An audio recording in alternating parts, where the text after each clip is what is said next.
We're so glad you've joined us on the ERLC podcast to explore how the Bible addresses important cultural issues pertaining to life, religious liberty, marriage and family, and human dignity, and how we can walk in wisdom for God's glory and for the flourishing of our neighbors. If you're enjoying this podcast and find it helpful, please leave a review wherever you listen. This will help more people find and benefit from what we're learning together. We are grateful for the time you take to join us for these conversations.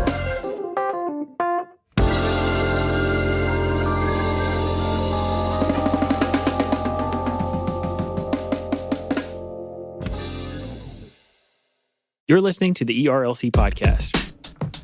Last night, my wife went out to eat dinner, and while she was gone, I cut my son's hair all off. And I don't know if last time you saw Jackson, but his hair was like basically as long as Julie's, and now it's less than Really? Yeah, almost. It's probably seven inches, And long. now it's less than an inch. And what did your wife say when she saw it? She cried. I filmed it. It's hilarious. Josh! You cut your son's hair without telling your wife. You filmed it and she cried? Yeah, it Wait, was to great. be fair, they've been talking about this for a long time. Yeah, it wasn't like a total surprise.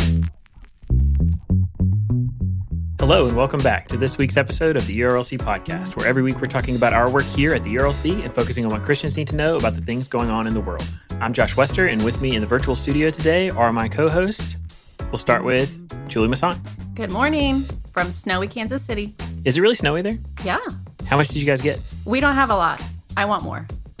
But it's snowy here. And next up we have Megan Smith, the podcast ninja. Hello there. Always a quaint hello from Megan. And guys, I'm so excited to talk to Brent Leatherwood. What's up, man? I mean, I'm always excited to talk to you, Josh, as well as you, Megan, and Julie. Well, I live in a guys, perpetual state of excitement. perpetual state of excitement. I like it. So it's going to be a fun show today. We've got a lot to talk about. Julie's going to give us one more time that ERLC content rundown and look at some of the feedback we've gotten this week. We are going to later in the show talk to our colleague Chelsea Sobolik, who is no stranger to the podcast, and she is in our DC office and is going to update us on all of the all things pro-life that the ERLC has been doing recently. Josh, I noticed in your opening there, you said Julie's going to do this for us one more time. Why is that? Is there a development? Well, the good news is for all these podcast listeners that Lindsay, while still on the vacation we joked about, she is ready to come back to the podcast. I actually talked to her yesterday, and so she's going to be back with us next week, which is really exciting. There you go. There you have it. I get one more week. So, big times on the podcast. Excited to welcome Lindsay back next week, but very excited about today's show as well. We will get to that conversation with Chelsea later on in the episode, but for now, Julie, tell us what's going on with the ERLC this week. All right. I will do one more review of what the ERLC has been sharing on our social media platforms, and I hope you enjoy it. Okay, we're going to start with Facebook. So on Tuesday of this week, we shared this post, and it reads, "This morning, Russell Moore sent a letter to congressional leadership advocating for keeping pro-life protections like the Hyde Amendment in our federal budget. By the end of the day, the D.C. team had delivered the letter to all 535 offices in the House and Senate, ensuring that lawmakers know Southern Baptists are unwaveringly pro-life and that these protections save lives and protect consciences." And JD and Lori T said, "Thank you, Dr. Moore and ERLC team for advocating for the values of SBC congregations." Jerry C said, "Thank you, Dr. Moore, for advocating for the protection of all life." And those comments really made me happy because this was the focus of our past week. And it's always a focus of the ERLC, but there were some particular things happening in DC that warranted us speaking up about life. Julie, I'm really glad that you highlighted that because it's one of those things where, thanks to you and your team, we get to let the public know about this kind of what is often behind the scenes work that we're doing in terms of interfacing with both the White House and with Congress. And so this is one of those ways that we are communicating the positions of Southern Baptists and advocating for the things that Southern Baptists believe right there in DC. And honestly, I was shocked. Big shout out to JD and Lori, who are real fans of the podcast. And also, I mean, I was just shocked by the response of this guy because people having seen this. They were responding to the news that we had done this, and they seemed to demonstrate a lot more interest than I was anticipating, which was just really encouraging to me to know that people really do, they're excited about the work that we're doing. And I talked with Travis Wusso, who heads up our team in DC, and he was just talking about the great response that we actually got from members of Congress with this letter. So, folks who follow us, they may know that we routinely send letters that are important to Southern Baptists to the members of leadership on Capitol Hill and just everyday members of Congress. And this is an important part of our strategy in communicating what it is that Southern Baptists have spoken to, either in the Baptist Faith and Message or through SBC resolutions. But it was really encouraging, not only the response that we saw when we shared this news publicly, but also the response that we got from members of Congress on Capitol Hill. Yeah, and in that same vein, we also shared an explainer about the Hyde Amendment, which we just talked about a little bit. And I'm going to have Josh go into more detail about that, but this is what we shared in our Facebook post about the explainer. Policies like these are still needed today. Preventing taxpayer dollars from abortion protects consciences, saves lives, and respects the freedom of Americans to seek to persuade one another without state-sanctioned conscience intrusion. Every person is made in the image of God, and the United States has a responsibility to reflect that truth in its laws. Josh, can you give us some background on the Hyde Amendment?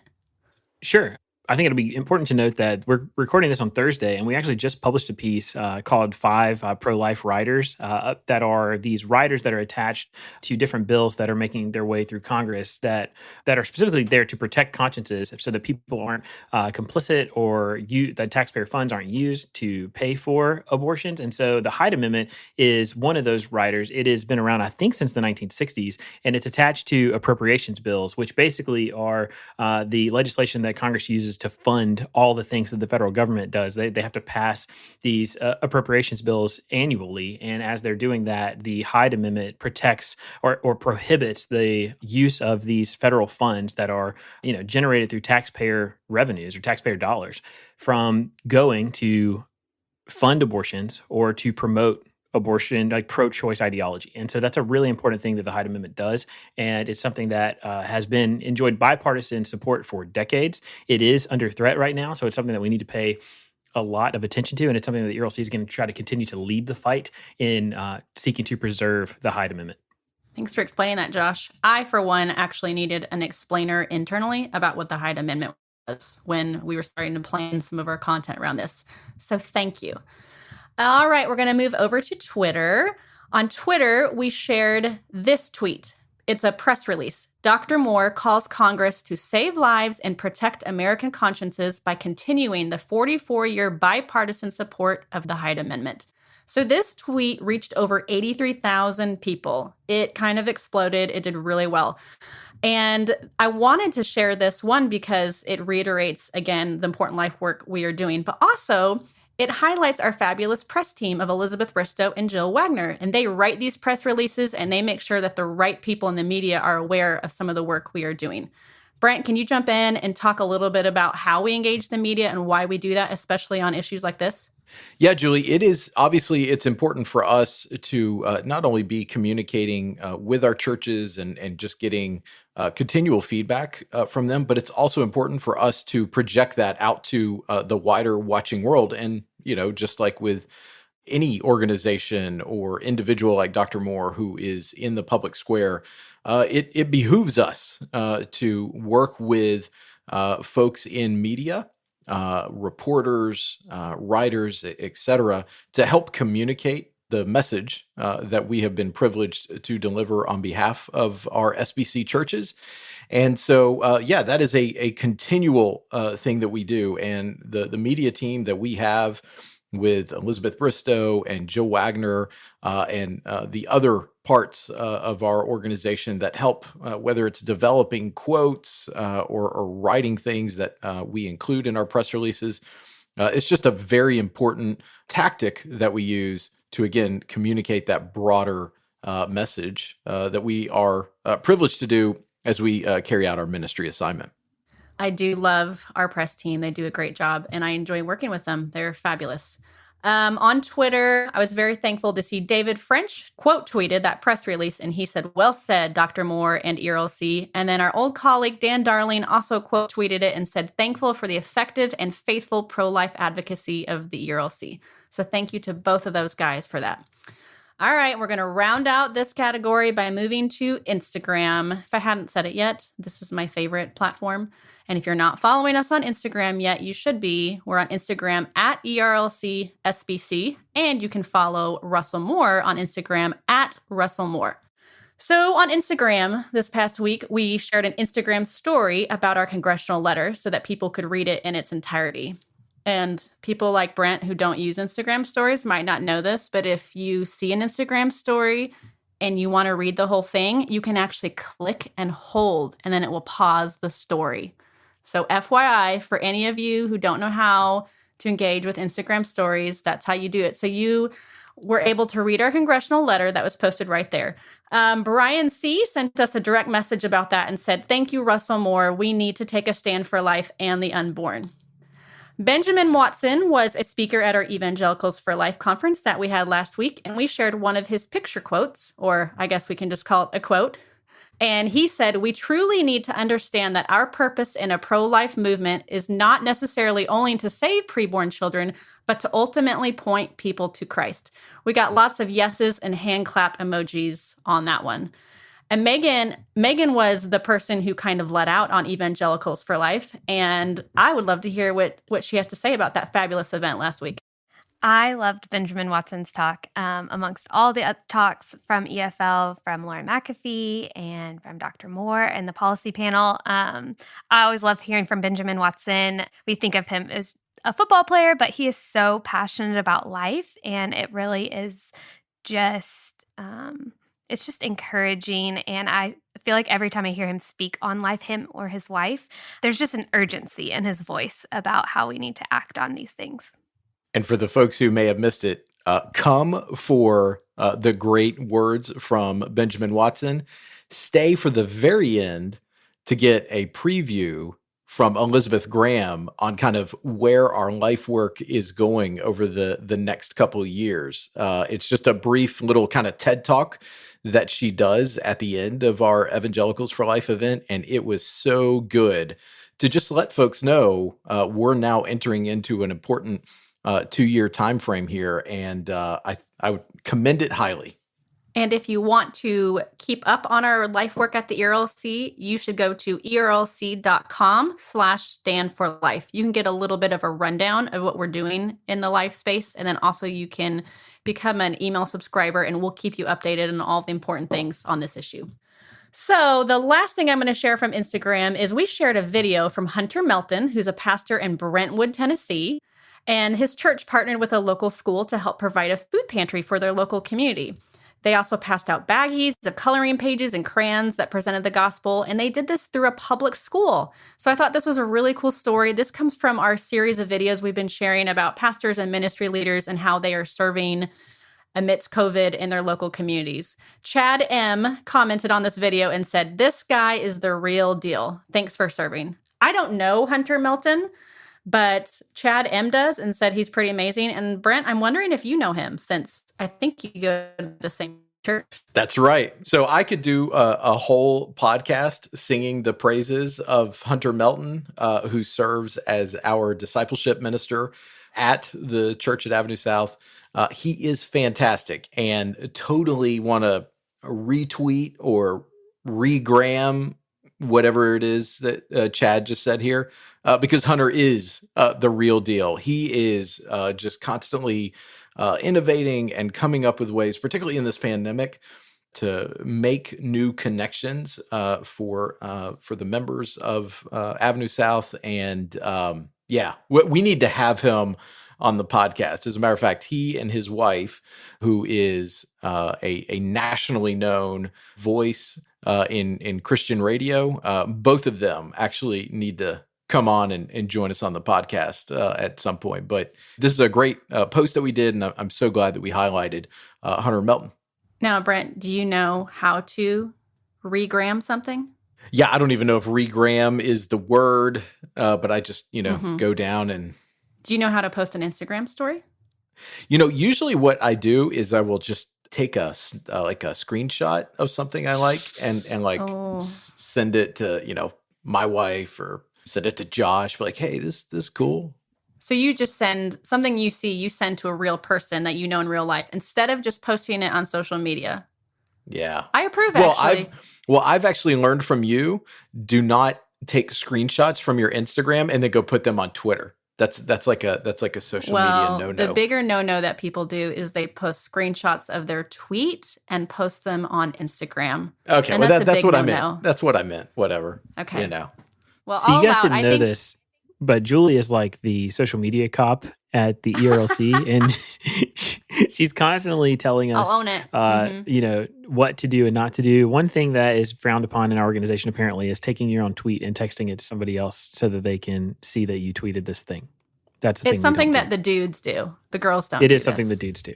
Yeah, well, I mean, Josh Julie, even owned I would that. say Julie is instead of a social media cop, she's more like a social media dentist. She wants us to practice good hygiene in our social media use. I'll own that. Well, that is my rundown of ERLC social media. It has been my pleasure to join you all these past few weeks and give you a little insight into the social media world of the ERLC. It can be a little messy. It can be a little bit sad and depressing at times, but it can also be really encouraging to read what people have to say to us. So thanks for letting me drop on by, guys.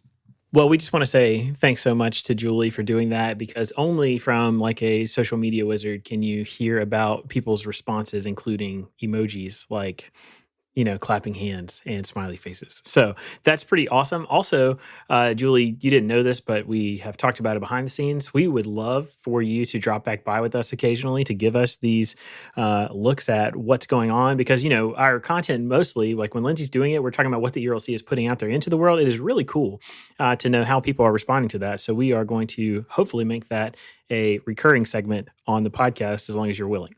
Oh, well, I didn't sign up for that, but I'll consider it. Let me talk to my agent. Okay. Well, I'll have my people talk to your people, and we will work it out. So, Brent, that takes us to the culture section for the week. So, tell us what's going on. Yeah, so I want to start this week with a story that comes out of the UK, and these kinds of stories always fascinate me when you hear about them. But just especially in this the world that we live in right now, I think this is just a really unique jumping off point for discussion.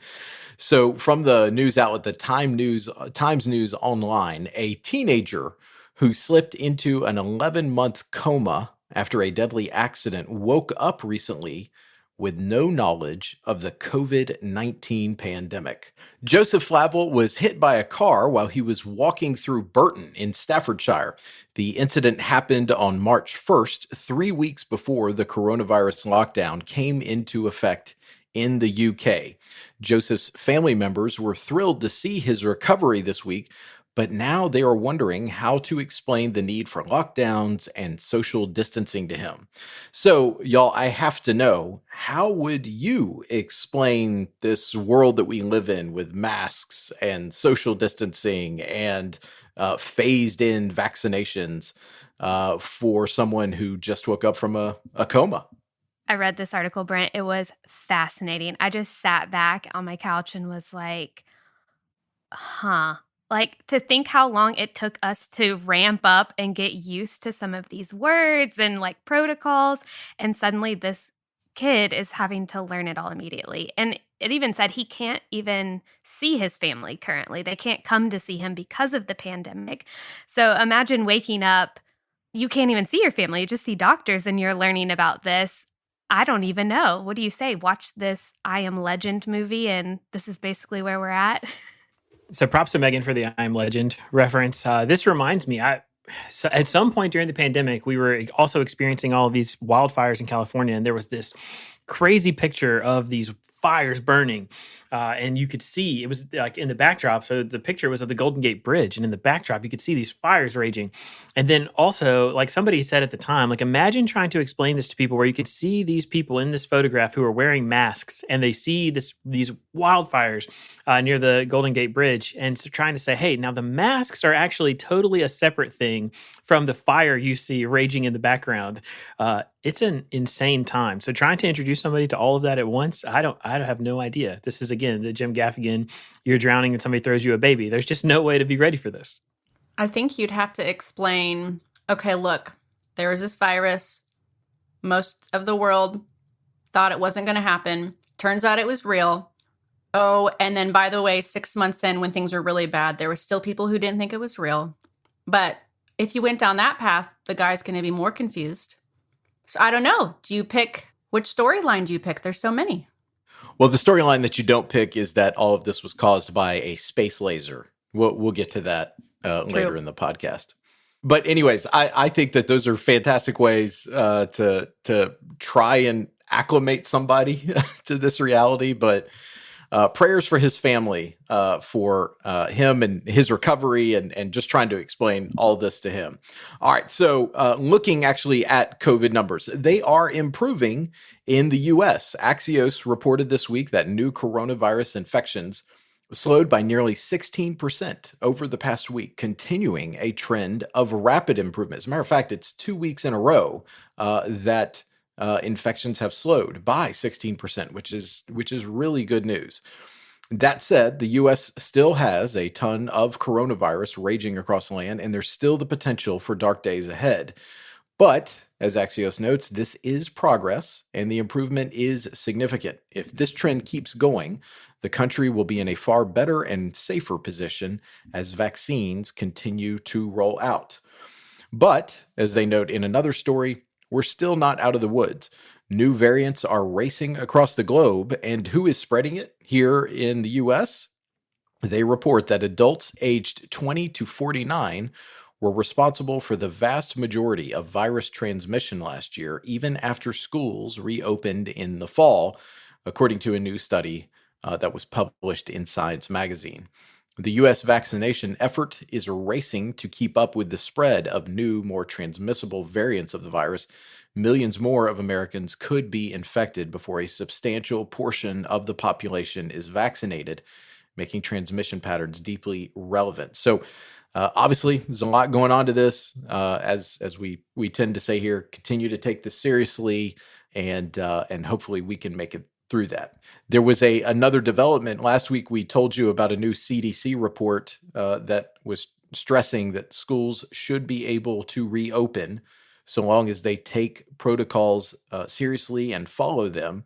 Well, this week, the CDC did it again. ABC News is reporting that the head of the Centers for Disease Control and Prevention said on Wednesday it could be possible to get back to school safely without hinging the return to classrooms on vaccines. Quote, there is increasing data to suggest that schools can safely reopen, and that safe reopening does not suggest that teachers need to be vaccinated in order to reopen safely. The CDC Director Rochelle Walensky told reporters at a briefing. The Biden administration plans to work with states and localities on ensuring schools can open safely in the U.S. by prioritizing teachers' vaccinations, enabling widespread testing, and providing additional guidance for school administrators on things like how to improve ventilation and PPE. The administration has proposed more than $170 billion for both K through 12 schools and higher education institutions as part of this proposal. So there's a lot to cover there. But needless to say, we're in a current state where coronavirus numbers are on a downward trend, which is good. That said, there are new variants that are increasing across the globe. So we need to continue taking this seriously. But as we have gotten in more data, it suggests that schools can reopen safely so long as they follow safety protocols as laid out by the CDC and health experts in the various states. So taken together, we're doing better. Let's just try and get through these next few weeks. I was talking with Joe from the Good Book Company earlier this morning, and we were discussing COVID and the different things that are going on in each country. And he made the point that the UK is not looking very good right now because of all of the different variants that they're testing for. He said, but our methods for testing are really good. And so he's like, well, that's a good thing, but it doesn't look good for us. So I just thought that was interesting. I know the UK has really been doing a lot of good things in terms of the research that is happening on the vaccines and everything related to COVID. So I thought that was an interesting discussion, but I always love chatting with Joe from the Good Book Company. He's a good friend of the organization. That's right. And they are over in the UK. And I should note, I heard on a report this morning that they're actually in the top 3 across the globe in terms of the vaccinations that they've been able to get out, which is, hey, good on you, Englishmen and women. Now, I have to add in there, do you remember the story about I think he was the 100-year-old World War II vet early on in the pandemic. He was walking. Did you hear that story? He was walking and raising money for something. He got COVID and he died this week. And I was sad to hear that. He was walking, I think it was like last March or April. He pledged to walk something like 100 laps in his backyard to raise money. And he raised a substantial amount of money for frontline healthcare workers in the UK. And it was revealed this week that he had tested positive for COVID. And then in the middle of the week, he had passed away from that. So that was a sad note, to say the least. But again, we got to take this seriously. All right, turning to events on Capitol Hill. On Thursday, CBS News reports the House is set to vote on a measure stripping controversial GOP Congresswoman Marjorie Taylor Greene from her committee assignments, as House Democrats seek to punish the Republican lawmaker for a litany of incendiary comments and force GOP members to either condemn or defend her.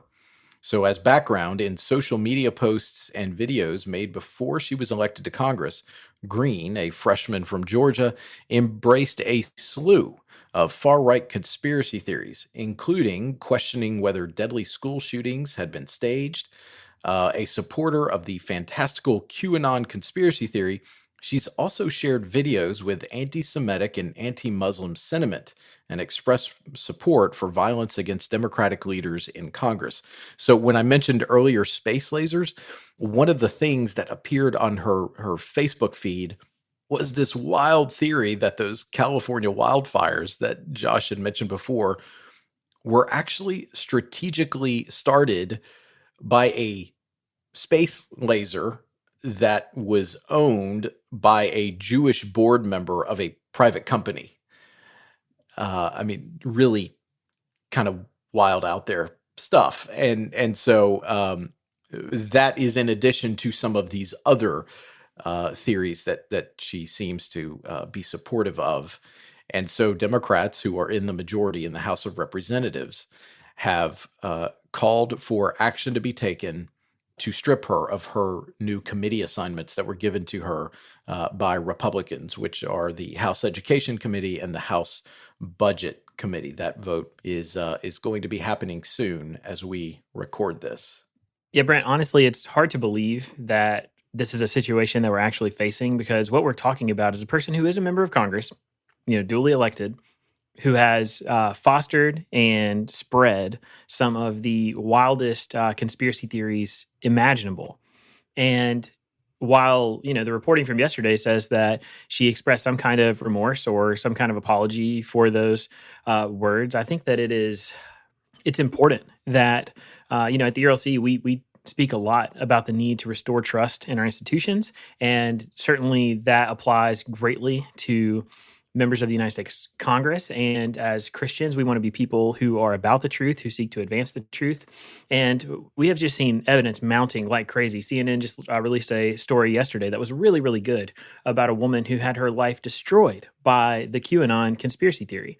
And so while we're facing this situation, I think that it's important for us to recognize that we should expect more from our elected officials. We should expect them to be people who have some kind of moral seriousness, and that they demonstrate some kind of unwillingness to spread these kind of false and oftentimes egregious conspiracies, outright fabricated lies about our fellow Americans, some of whom have suffered deep, deep tragedy, and sometimes to advance things as wicked as anti-Semitism. I mean, there is really no place for that in Congress, and there's no excuse for anyone, Republican or Democrat, to embrace or to stoke that kind of misinformation or false information trafficking. It makes our it poisons public discourse and makes our world and our country worse, not better.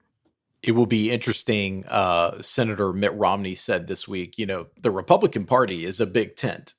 And so it includes a lot of people with a lot of different beliefs.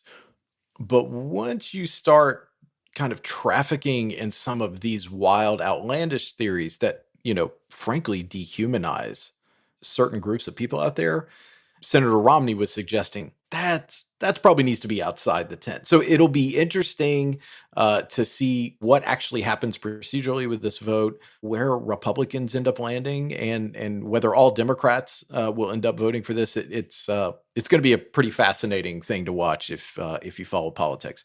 So this follows a Wednesday night vote by Republicans to keep Congresswoman Liz Cheney as the number 3 member of their leadership as the head of the House Republican Conference. So CNN is reporting that they voted Wednesday night that Cheney should keep her post. And after she defended her support for impeachment as a vote of conscience during a contentious closed-door GOP conference meeting. The secret ballot vote took place after some Republicans argued that Cheney should be removed from leadership following her support for impeaching then-President Donald Trump for inciting an insurrection at the Capitol. In the end, however, Cheney prevailed by a wide margin. The vote was 145 votes to keep her in her position as House Republican Conference Chair and 61 to remove her.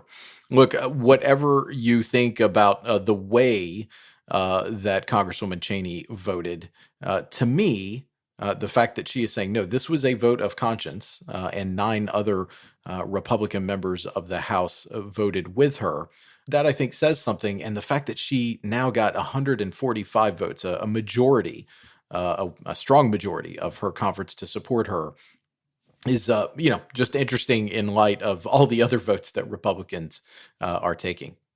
Speaking of interesting developments, so this was an interesting week in SBC life. This was not a normal week for us at the ERLC. We mentioned several months ago that there was a committee looking into the work that we do as an organization. As we mentioned at the time, we weren't afraid of the report that would eventually become, because we stand behind the work that we do on behalf of Southern Baptists.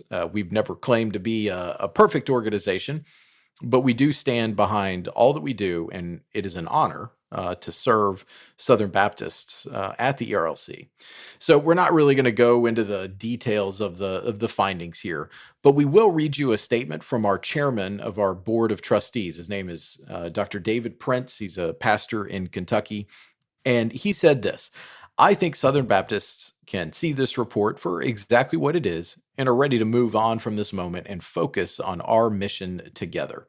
The ERLC has served Southern Baptists faithfully during a time of political, cultural, and in some cases, denominational chaos. Much of this chaos remains with us, including widespread news of many of our Black and brown brothers and sisters leaving the SBC. That should be alarming to all of us. So, as we said, the report is available online, and you can read it, make your own judgments about it. But just let us say, we agree with Chairman Prince. We think people can see the report for what it is. And truthfully, that has become even more clear in the days since the report was released. It was released on Monday. We are so thankful and appreciative for the support that folks have sent to us or messaged us online. And we would, of course, welcome your prayers as this just kind of continues to work its way through kind of denominational procedures. But the biggest thing that is on our minds is the work that we've been called to do. And let me just say again, it's an honor to serve Southern Baptists in culture, in courtrooms, and on Capitol Hill. And this is a really important time for us to be focused on that work. There are several of us on staff at the ERLC that are thankful that we get to engage with people who contact us. So if you are someone who has a question for us, we are accessible in multiple formats. You can contact us at info@erlc.com. My team personally responds to the many direct messages that we get. We've got a couple of people who answer phone calls. And so we welcome any questions you have, and we're happy to answer those questions and engage with you that way. Yeah, I think that's really well said, both from Julie and Brent. Look, it is an honor to serve Southern Baptist. All of us are Southern Baptists. We're proud of our denomination, and also we're proud to work at the ERLC and of the work that we do. And so we also know, we hear from you guys who listen to the podcast all the time, and you're incredibly supportive of the work that we do. And we are so grateful for that. So I just want to echo what Brent said there and to say, thank you. We're going to continue to be focused on the good work that we are doing, because honestly, it's a really important time for us to stay focused and keep our heads in the game. And that's where they are. All right. So not only was it an important week for the ERLC, but it was an important week for a few of our Baptist State Convention partners. So according to Baptist Press, in Indiana, Steve McNeil has announced his retirement as executive director for the State Convention of Baptists in Indiana, and that will be effective on June 30th. And then in Texas, a search committee has put forth the name of Nathan Lorick to be the new SBTC executive director in Texas. I've had the opportunity to meet Steve McNeil several times. He does great work for Baptists in Indiana. And Nathan Lorick, he's currently serving as the state executive in Colorado. He's originally from Texas, and he's been doing great work for the last couple of years in Colorado. And so if this is something that gets voted on, it's or affirmed, I should say, in a vote, it's obviously a great pickup for Baptists in Texas. So obviously some major developments happening this week. Yeah, we'll just say congratulations to Steve McNeil on his retirement. And man, maybe a huge congratulations also to Baptist in Texas if they are able to lock down Nathan Lorick, who is really one of the best. I mean, he's one of the best among us in terms of Southern Baptist leaders. And this is just an incredibly exciting move for him. And also, he's done such great work in Colorado that I'm sure that association or that convention is set up to bring in someone else to continue on in that path and stewardship. And so in some ways, it's a really exciting time for some things happening in SBC life. Okay, well, moving on to some lighter fare. ABC 11 News, a local affiliate of ABC, it reports this: if you did not get a good night's sleep, you are not alone. Google says searches about strange dreams, sleep, and insomnia are at an all-time high. Many people have reported having stranger dreams than they had before the COVID-19 lockdowns began. They recommend in the article, in order to help get a better night's rest, doctors recommend you start winding down as soon as the sun starts to set. Make your bedroom a sleep sanctuary, and keep your room cool and pitch black, and avoid working in bed. Well, as someone with 3 little ones running around the house, I think I begin my bedtime routine at about 5 p.m. anyways. So I haven't had some of these strange dreams, but we have talked about this before, where people are reporting like the most bizarre dreams while COVID has been with us. I've had some weird ones, but I feel like I need to share a trick with you guys that I've been trying out the past week to help me sleep. And you're probably going to laugh, but I'm really, really, really bad at math. But I have found that math has helped me sleep lately. This is what I'm doing. I do 2 + 2 is 4, 4 + 4 is 8, 8 + 8 is 16. And I do that. And once I get too high, like in the triple digits, my brain shuts off. It's like my brain says, oh, you don't know how to do math. You can go to sleep. So one night I thought I would do a harder version, and I did 3 × 3 is 9, 9 × 9, and then I quit because I couldn't figure it out. So I would just like to give that as a recommendation. If you can't sleep, try math. If you're bad at math, it will help your brain shut off. Julie, that is fascinating. I've never heard of anybody doing that. That takes counting sheep, I think, to a new level. But I have to confess that I actually woke up this morning from a dream, a very stressful dream about the podcast recording today. And I don't remember all the details, but I woke up and I knew I had been dreaming about how the podcast was going to happen, all the logistics, the recording, the setup, all of it. So I do have stressful dreams. I've had friends, even in the last week, tell me some of the most bizarre dreams. So this article was fascinating, and to know it's not just me, it's not just my friends, it's happening everywhere. Everywhere. It's true. That makes me feel a little better because I was one of those people telling Megan about my crazy dreams. There have been some crazy coworker dreams too. Like just having dreams with coworkers. And one of them was 2 people were in Switzerland playing handbells. It's just crazy. So the things we dream, I don't get it. So wait, were these 2 of our coworkers who dreamed about handbells in Switzerland? Yes. Chelsea, who will be on here later, had a dream that 2 of us were in Switzerland playing handbells. Okay. With her. All right. Please remind me to take that up in conversation. That's much more pleasant than my dream, though, even though handbells are maybe not something that will survive the eschaton. Hey, I used to play handbells in real life, just so you know. I was on the handbell church choir. All right. Well, by the way, Julie, 9 times 9 is 81. So there you go. Well, I was stumped. Okay, well, this last section, it actually is for you, Julie Masson. It has nothing to do with math. It has everything to do with Super Bowl Sunday, which is coming up. That's right, this coming Sunday. So NBC News reports, or NBC Sports reports, that 25,000 actual fans will be allowed in the stands for the Super Bowl that's taking place in Tampa Bay, along with 30,000 cardboard cutouts, just to try and make it look like a little bit more of a full stadium, as the Kansas City Chiefs, Julie's Kansas City Chiefs, and the Tampa Bay Buccaneers face off in Super Bowl 55. It kicks off on February 7th at approximately 6:30 p.m. Eastern Time, and I'm hoping for a good game. I do kind of want to see a Patrick Mahomes victory. So let's just go around the horn here real quick.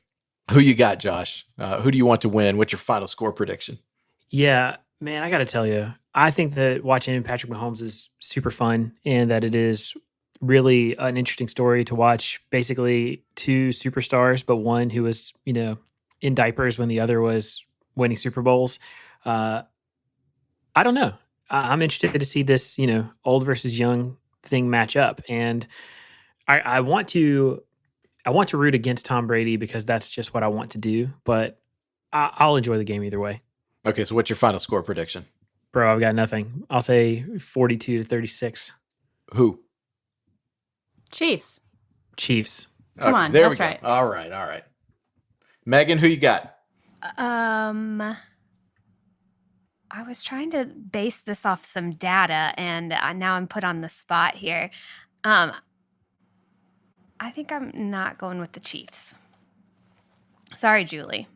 My real question about this article and about the cutouts is that did it tell if the cutouts or whoever is, do you get to pay for that? Do you have to pay the same price to have your cutout in the stand as an actual Super Bowl ticket? Because I'm looking up the price of Super Bowl tickets historically, and if you have to pay like $4,000 for a cutout to not even be there, whoa. Wait, so people are paying for those cardboard cutouts? I thought they were just being placed there. That's what you can do at other sporting events. Who would pay for that? Yeah, you can pay to have your face like at every Tennessee Vols basketball game. Okay, well, what I want to know about the cardboard cutouts or is there going to be one section of the stadium that's cardboard cutouts and one section real, or is it going to be one real person? It's going to be interspersed. It's going to be interspersed throughout the stadium to encourage social distancing for the live fans that are actually showing up. Okay, that makes sense. So y'all have absolutely derailed my kind of going around the horn here. So I've Megan, got my predictions. We don't actually have a score from you, so we'll let you think about that for a minute. Julie, what is your score prediction? Chiefs 32, Bucks 14. Nice. Okay, I've got Chiefs 42 and Tom Brady and the Buccaneers get 17. That's what I've got. So I feel like Tom Brady, this will be his final humiliation. And to disappoint Dean and Sarah out there, I think Tom Brady will retire after the game. I'm on board with that. I can get behind that for sure. So sorry to offend our loyal listener, Dean and Sarah out of Tallahassee, Florida, but I think this is the end of the Tom Brady era. Agreed. All right, Megan, what's your final score prediction? Okay, I'm going with the Bucks, and I'm going 42-35. Amazing. Wow. Going Megan, against have the you grain ever right there. seen Patrick Mahomes play? They're at home. Come on. I just think they have some advantages going on here. I think you're wrong. We shall see. If the Bucks win, they would actually go from worst to first because they were the worst team in the NFL last year. So that actually would be amazing. An underdog story. And if you're not That's first, right. you're last. There you go. All right. Well, this segment has gone on way too long, and so I apologize. But Megan, Julie, Josh, that's your look at this week in culture. So now we're about to talk to probably the most frequent guest star of the ERLC podcast, Chelsea Sobolik from our DC office. Chelsea is one of our policy directors, and she's also just kind of the person, the go-to person for all things pro-life happening in our DC office and in terms of pro-life policy.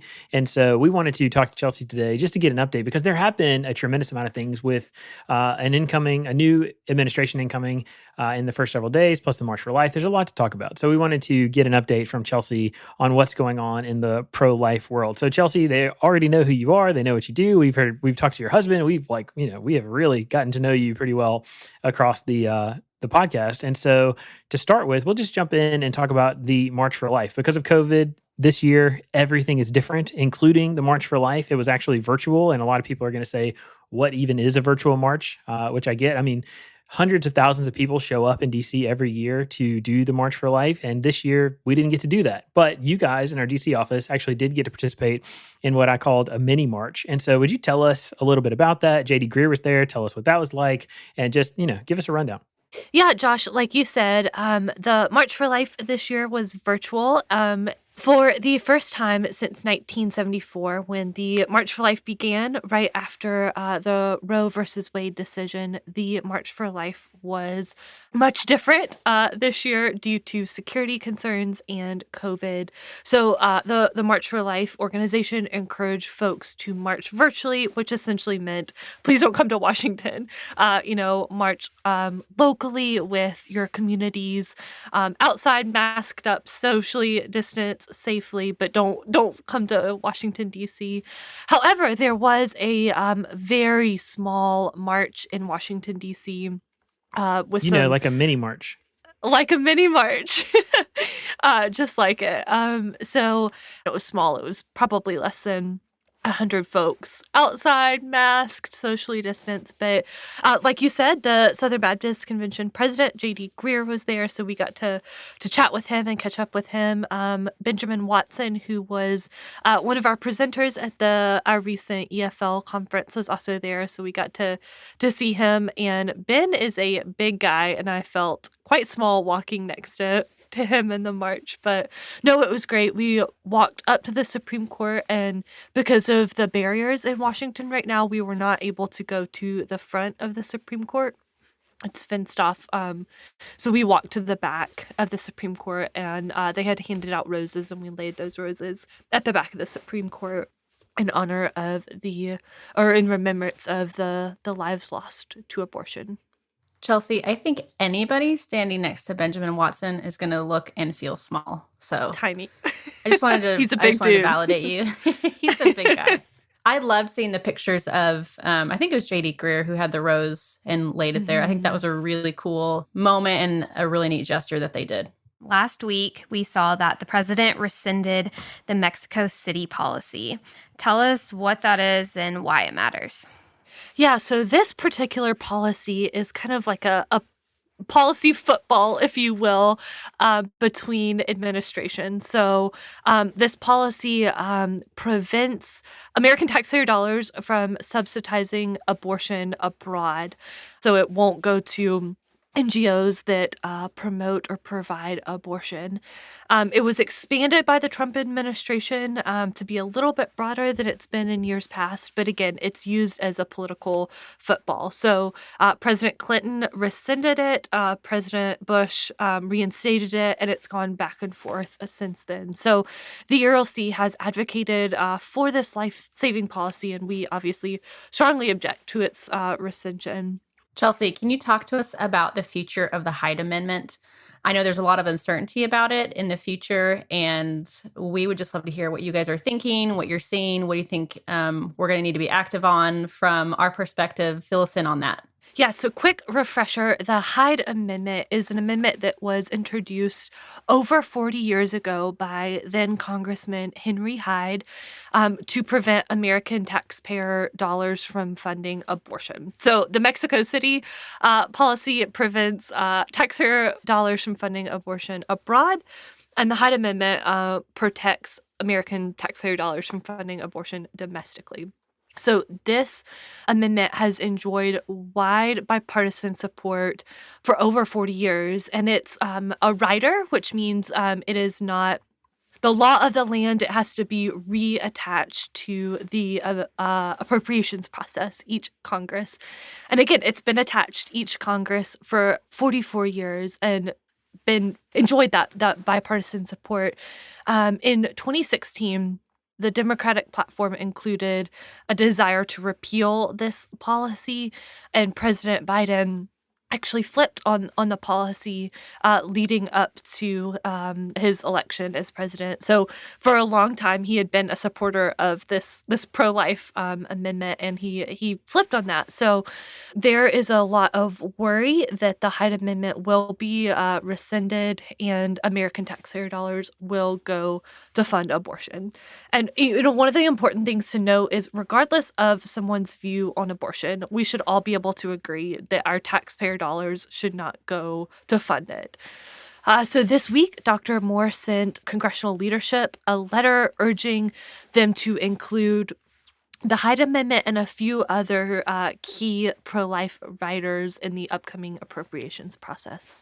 Okay, that's a really helpful explanation. Actually, you raised a point that I don't think I realized I didn't understand.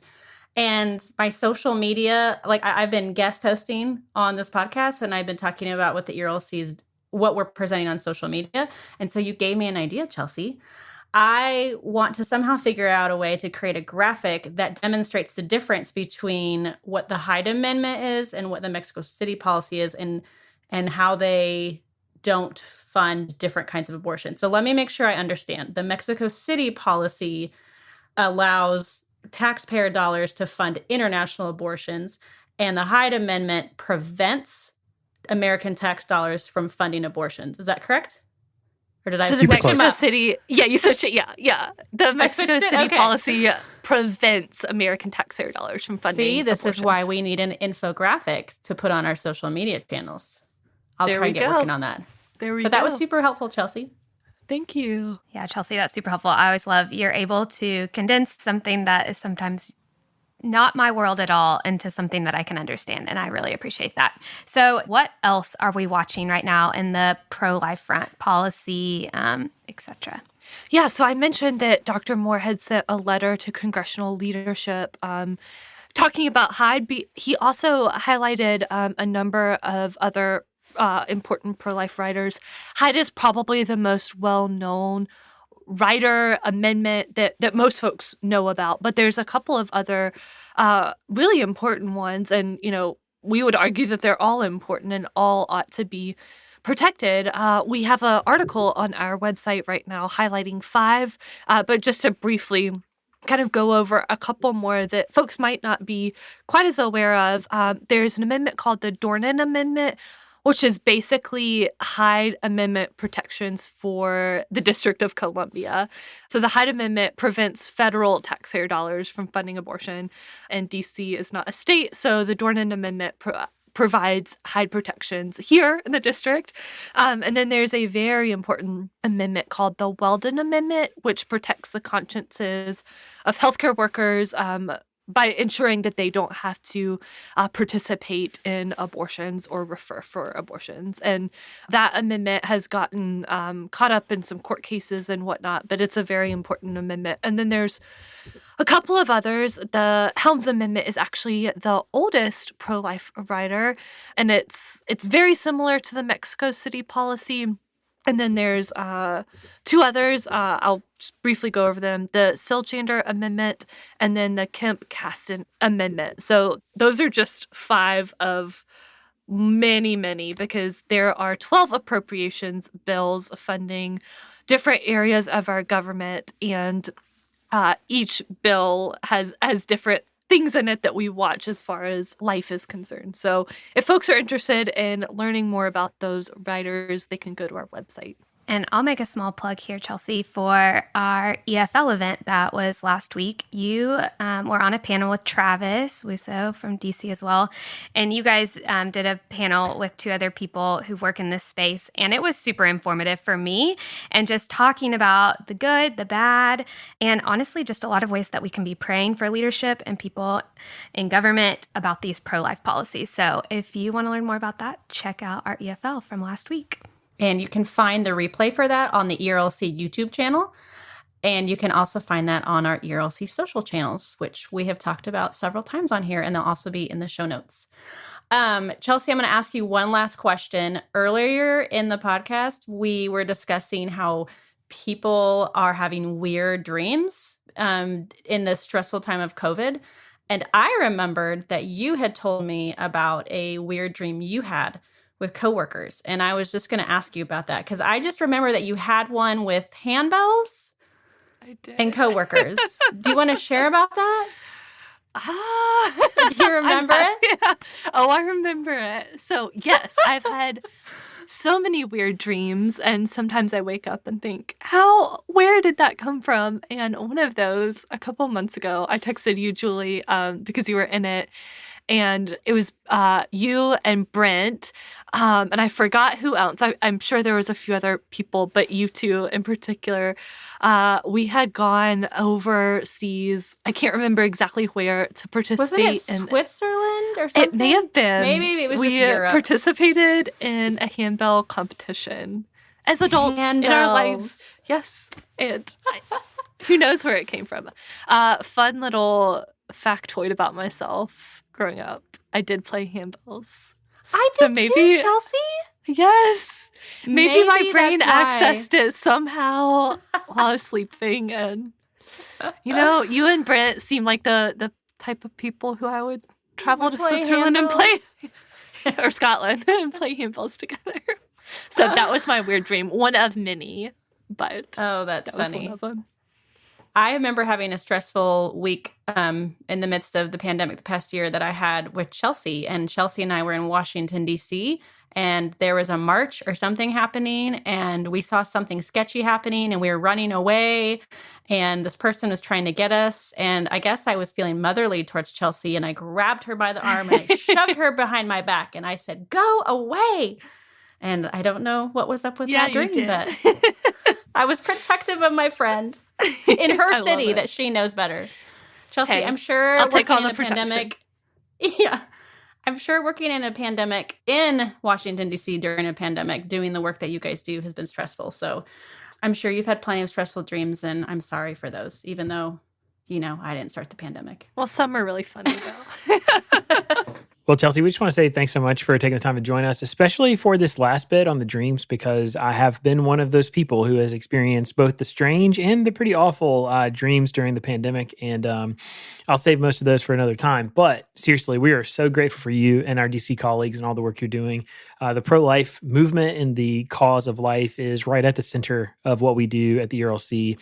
And you guys are there on the front lines contending for human dignity, really so that we can save children's lives. And so we are so grateful for you and for the work that you do. And thank you so much for taking the time to join us today. Well, thank you. And I look forward to the next time I am on. So now it's time for the Lunchroom, where every week we tell you about the things that we've been talking about with one another. It's been a stem winder of an episode, so I'm going to go ahead and kick us off and go first. Here comes mine, which is, guys, Screech died.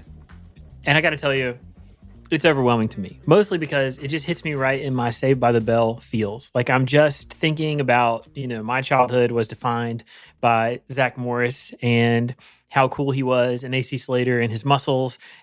Screech died. Very sad. He's only 44 years old. And so it's just been kind of a throw you off kilter kind of thing to see somebody who was like, didn't think that was that much older than me. And as a kid was in one of the most popular shows on television. And what a sad thing. So very sad, and definitely going to watch him Saved by the Bell in memoriam. Julie, you look like you're ready. What's on your mind? Okay, this is a really random thing that I'm bringing to the table, but I have food on my brain. We have tried something new this year that I highly recommend for any parents with kids. Is we do appetizers on Friday nights. In this world of COVID where, we're trying to not hang out with people and not really go out to eat, we have been going to Costco once a month and we get some fun appetizers and we throw them in our freezer, and every Friday night we pick a movie, we pull out some appetizers, and we have an assortment of appetizers to eat, and that's our fun Friday night thing. And it's been great because we have fun food to look forward to. We're not going out. Honestly, it probably saves us money, and the kids look forward to it. It's a great plan. So I highly recommend Costco appetizers on Friday night with your family. Easy peasy planning. I love that idea, Julie. I love to just it's like a party, you just graze on food. So that's super fun to plan it that way. I love bite-sized mini food. If people know me, I love miniature things. So appetizers are miniature and awesome. And remember the days where you actually could spend a Friday night just perusing around Costco and getting all the appetizers that you wanted to. Oh, that's a good idea. Julie, you should set it up in multiple areas of your house and pretend you're at Costco getting samples. That's a great idea. Yeah, but the thing idea. is I don't think that's ever coming back. I think the pandemic killed that. We were there this week getting our February appetizers, and I felt really bad for the people at the stands because they have the stand with the glass thing, and he just stood there and recited what was great about that product that he was offering that you couldn't try. It was pretty sad. Megan, you're up next. Tell us what's on your mind. Okay, I have a question for everybody. Who has done a true cross-country road trip? Definitely not me. Nobody? I've been up and down the East Coast, but I have not been across country. Across, ocean In to one ocean. Trip. Yeah, I've been from Tennessee to New Mexico and Arizona multiple times, in a car or in a van. Down by the river. Yeah, shout out to my parents for forcing us at a young age to get in the car and drive cross country. Anyways, I guess my dad did that growing up, lived in California and would travel back to North Carolina. But there's an article this week and the best ways to drive cross country. So if you've ever done it, I recommend actually planning it because I've been on some boring ones where you just feel like you're in Texas or Oklahoma forever. But there's some really cool stops along the way. But none of you guys seem to be really jazzed about a road trip. I would rather fly if I can, but we did take a lot of road trips as children, but not entirely across the country. I mean, we would drive from Iowa to Virginia in one stint. So this article highlights a lot of the fun things you can see. You would not be able to see them if you took a plane from Tennessee to New Mexico, for instance. You would totally miss Cadillac Ranch, which none of you have been to, which is so fun, or the Wigwam Motel, or all kinds of things. Sounds like a Cars movie. Megan, no, I'm totally with you. I love road trips. As a matter of fact, I've always thought that if I ever wanted to change professions, I would have made a fantastic over-the-road truck driver.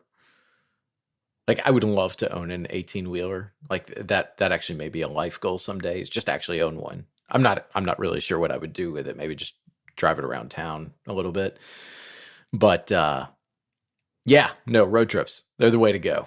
You can see so much more. There's so many different so routes much. you can take from shore to shore. Josh, have you been up and down the East Coast? I want to go up and down the West Coast. I think that would be amazing. So anyways, I'm going to link the article in the show notes for anybody who would love a road trip because this is a great article. No, I think that's a great idea, Megan, because we had some friends who early in the pandemic, they flew to the West Coast and drove, I think, from like Washington down to California and flew back from somewhere in Southern California, if I have that right. But road tripping is like an American pastime. The problem for me is that I absolutely hate driving. I don't mind doing it when I'm, in the car with a bunch of people and it's very social and we can hang out and talk and do it. But me by myself, it is sheer misery unless I have the right audiobooks at the ready.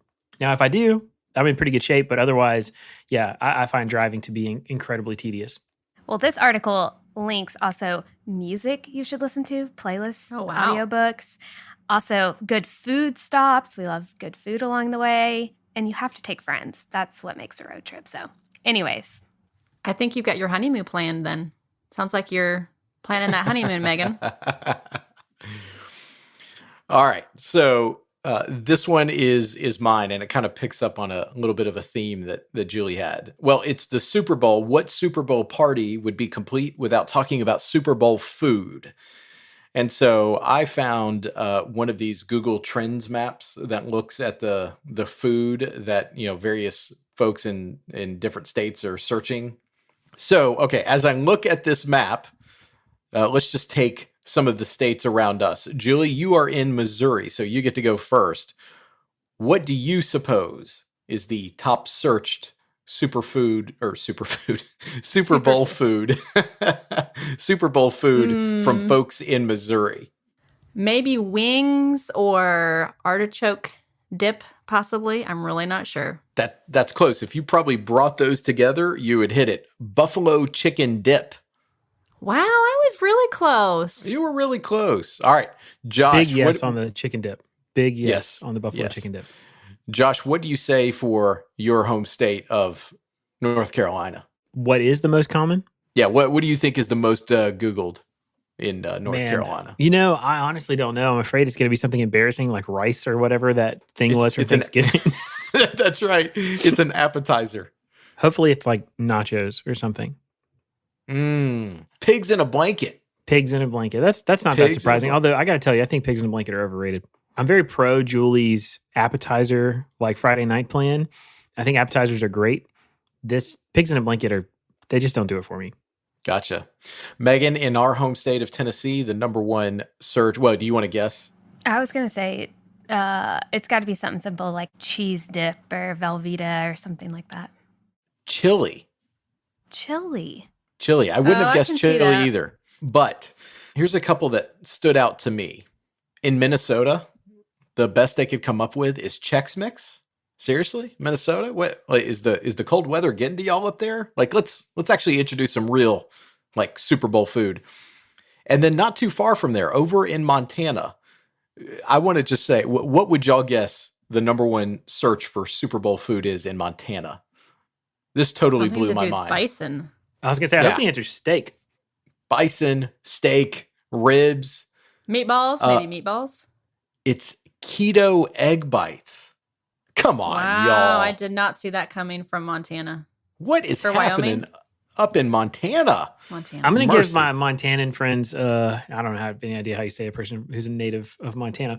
But in any case, I'm going to give them the benefit of the doubt and assume that they already know how to cook food. So maybe it is like the 7 people on the keto diet who looked this up, but everybody else was just already ready to go. There you That's go. Amazing. Exactly. That might be what it is. So anyways, we'll link for this in the show notes, but it's always, a really interesting map and a good conversation starter. So that's what I was bringing to the virtual lunchroom this week, y'all. I'm really hungry now. All right, guys. Well, we want to say thanks so much for listening. This is going to do it for this episode, but we are really, really grateful, as we mentioned earlier, for your support, for listening to the show every week. If you want to support the podcast, you can help spread the word by sharing this episode on social media or going into your podcast app and leaving us a rating or a brief review. I want to say thanks so much to everyone who has done that just in these last couple of weeks. It has been really encouraging, and it really does help more people discover the show. But for Brent and Julie and Megan and myself, we want to say thanks so much for listening, and we look forward to being back next week with more content.